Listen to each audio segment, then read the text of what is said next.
Brought to you by Penguin.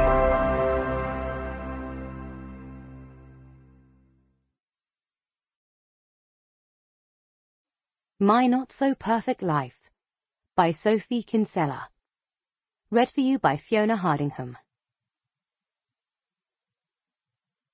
Part 1. Chapter 1.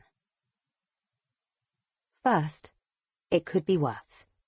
As commutes go, it could be a lot worse, and I must keep remembering this.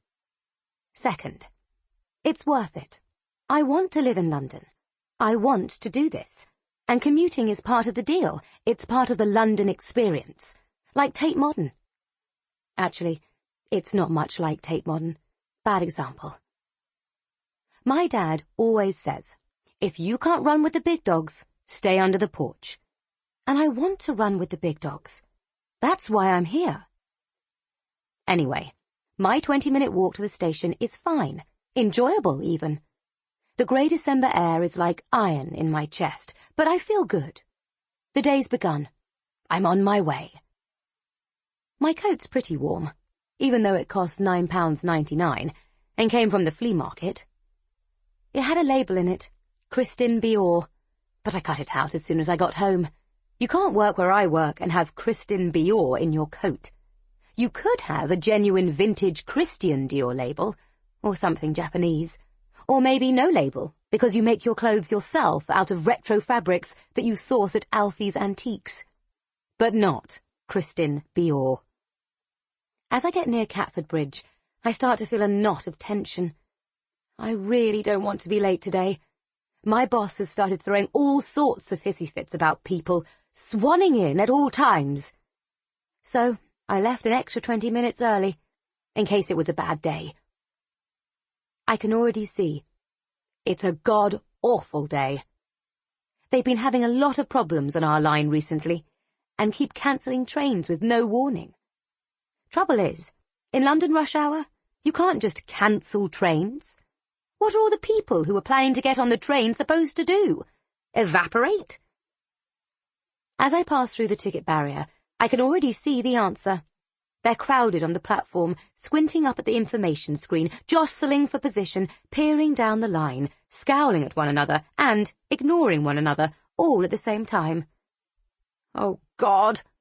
They must have cancelled at least 2 trains, because this looks like 3 trainloads of people, all waiting for the next one, clustered near the edge of the platform at strategic points.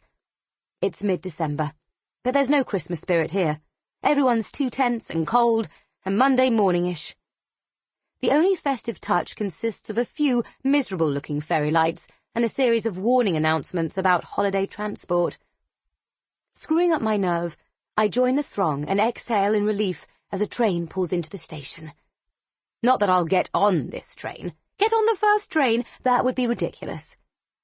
There are people squashed up against the steamy windows, and as the doors slide open, only one woman gets off, looking pretty crumpled as she tries to extricate herself.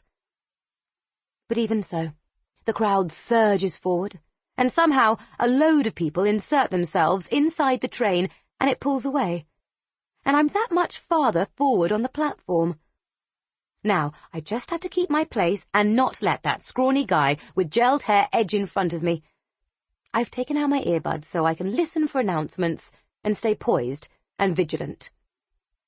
Commuting in London is basically warfare. It's a constant campaign of claiming territory, inching forward, never relaxing for a moment. Because if you do, someone will step past you or step on you. Exactly 11 minutes later, the next train pulls in.